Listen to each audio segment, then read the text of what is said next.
नमस्कार, आप देख रहे हैं न्यूज़ पीआर। मैं हूं आदेशपुरी। बिहार में प्रतियोगी परीक्षाओं में जहां छात्रों का आरोप रहता है कि धांधली होती है, गड़बड़ी की जाती है, तो वही छात्र भी कम नहीं है इसमें। आपको बता दें, अभी ताज़ा मामला जो है वो बीएसएससी के आशु लिपिक, जो उनका परीक्षा हुआ था उसमें बायोमेट्रिक मिलान किया गया तो 11 फर्जी छात्र मिले, यानी कि उन्होंने अपने बदले स्कॉलर को बैठाया था। और यही कारण था कि उनको गिरफ्तार किया गया और एयरपोर्ट थाने के हवाले कर दिया गया। आपको हम पूरा मामला बताते हैं। बिहार कर्मचारी चयन आयोग के आशु लिपिक की नियुक्ति के लिए मंगलवार को काउंसलिंग के लिए 182 छात्रों को आमंत्रित किया गया। इसमें 4 अनुपस्थित रहे, जबकि 11 छात्र ऐसे पकड़े गए जिनका बायोमेट्रिक अटेंडेंस का मिलान नहीं हुआ। मिलान नहीं होने पर आयोग की ओर से 11 आरोपितों के खिलाफ एयरपोर्ट थाने में केस दर्ज कराया गया।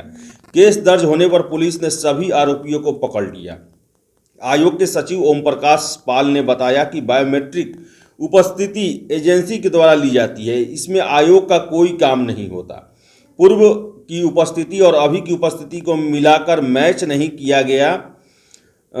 हुआ, जिसकी वजह से 11 छात्रों पर एफआईआर दर्ज की गई। जिन अभिभावकों को कुछ भी कहना है वो अपनी बात पुलिस के समक्ष रख सकते हैं। वही अभिभावकों का आरोप था कि गलत तरीके से छात्रों को फंसाया जा रहा है, इसकी सही तरीके से जांच की जानी चाहिए।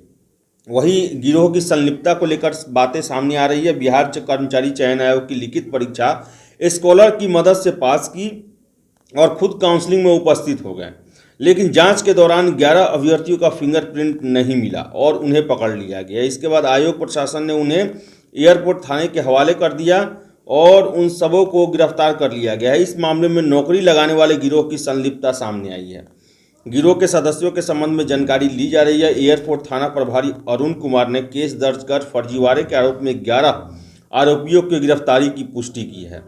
तो देख लीजिए आप कि आशु लिपिक की जो परीक्षा थी उसमें स्कॉलर बैठाए गए और जब काउंसलिंग था तो खुद जो ओरिजिनल छात्र हैं वो पहुंचते हैं और ऐसे में उनका बायोमेट्रिक मिलान किया जाता है और पकड़े जाते हैं। आपको बता दें कि सिपाही परीक्षा आपने देखा होगा नवंबर दिसंबर में उसका फिजिकल हुआ और उसमें भी 650 जो कैंडिडेट हैं वो पकड़े गए थे। वैसे जो कि पीटी परीक्षा में उन्होंने स्कॉलर को बैठा रखा था और जब बायोमेट्रिक मिलान हुआ गर्दनी बाग हाई स्कूल में तो वो रोज़ पकड़े जा रहे थे, दर्जनों की संख्या में लड़कियां भी पकड़ी जा रही थी। तो हम आयोग पर तो आरोप लगा देते हैं कि धांधली कराते हैं, फर्जीवाड़ा कराते हैं, छात्र आरोप लगा देते हैं, लेकिन इसके साथ ही साथ छात्रों को अपने बीच में भी देखना चाहिए। और आरोप लगाने से पहले वैसे छात्र भी हैं जो कि स्कॉलर की मदद लेते हैं और आरोप भी लगाते हैं आयोग पर। अगर छात्र ही इन सेटरबाजों का और सॉल्वर गैंग का सहायता नहीं लेंगे तो परीक्षा में किसी भी तरह की गड़बड़ी होने की आशंका भी कम हो जाती है। लेकिन बहुत सारे छात्र हैं जिनको प्रलोभन दिया जाता है, तो कुछ जो हैं वो इरादतन जो कि पढ़ाई लिखाई नहीं करते हैं लेकिन नौकरी पाने का उन्हें शौक़ रहता है और वही जो हैं ऐसे सॉल्वर की गैंग्स और ये जो सेटरबाज होते हैं इनको खोज के उनके पास जाते हैं और सोचते हैं कि पैसे देंगे सेटिंग हो जाएगा, नौकरी हो जाएगी, लाइफ सेटल हो जाएगा। लेकिन इसके कारण पूरी परीक्षा प्रक्रिया जो है वो शक के दायरे में आ जाती है और सबसे बड़ा बात कि वो खुद पकड़े भी जाते हैं, जेल जाते हैं और आगे किसी नौकरी लायक नहीं रहते हैं।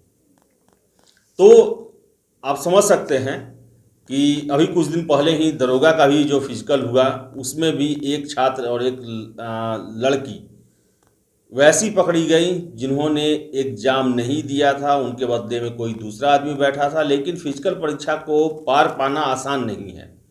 उसी तरह बीएसएससी का काउंसलिंग हुआ, 11 छात्र पकड़े गए हैं और जो कि जो परीक्षा हुई थी जो पीटी की उसमें वो खुद नहीं शामिल थे और सॉल्वर गैंग को बैठाए हुए थे। लेकिन सबसे बड़ा प्रश्न है कि आखिर 650 पकड़े गए छात्र सिपाही भर्ती में, फिर से दरोगा की परीक्षा में पकड़े जाते हैं, ये आशु लिपि की परीक्षा हुई है इसमें भी पकड़े गए हैं, लेकिन एक भी जो है वो सॉल्वर गैंग का ना मेंबर ना उसका सरगना कोई भी अभी तक नहीं पकड़ा गया।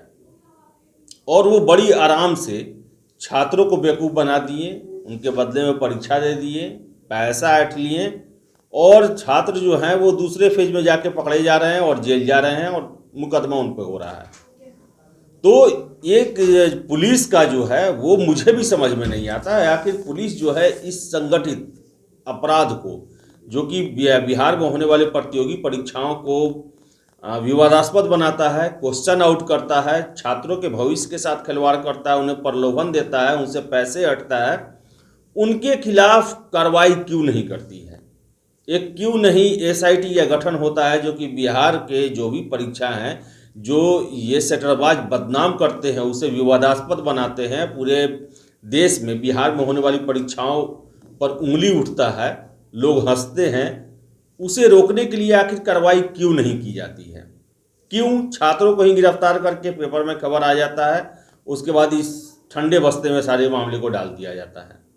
अगर उन सेटरबाजों को, गोरख धंधा करने वाले को जब तक गिरफ्तार नहीं किया जाएगा, उन पर नकेल नहीं कसा जाएगा, तब तक बिहार के हर एक परीक्षा में ऐसे होते रहेंगे। और यही लोग वो हैं जो कि आयोग के कर्मचारियों को, अधिकारियों को या फिर परीक्षा सेंटर पर प्रलोभन देके, लालच देके या फिर अपने नेटवर्क का मेंबर बना के उनसे क्वेश्चन पेपर वायरल करवाते हैं, या परीक्षा में जो भी गड़बड़ी होती है जिसका आरोप छात्र लगाते हैं, ये लोग ही कराते हैं, क्योंकि इनके पास पैसा होता है और छात्र होते हैं, बहुत सारे लोग होते हैं जो कि इन्हें पैसे देने के लिए तैयार रहते हैं।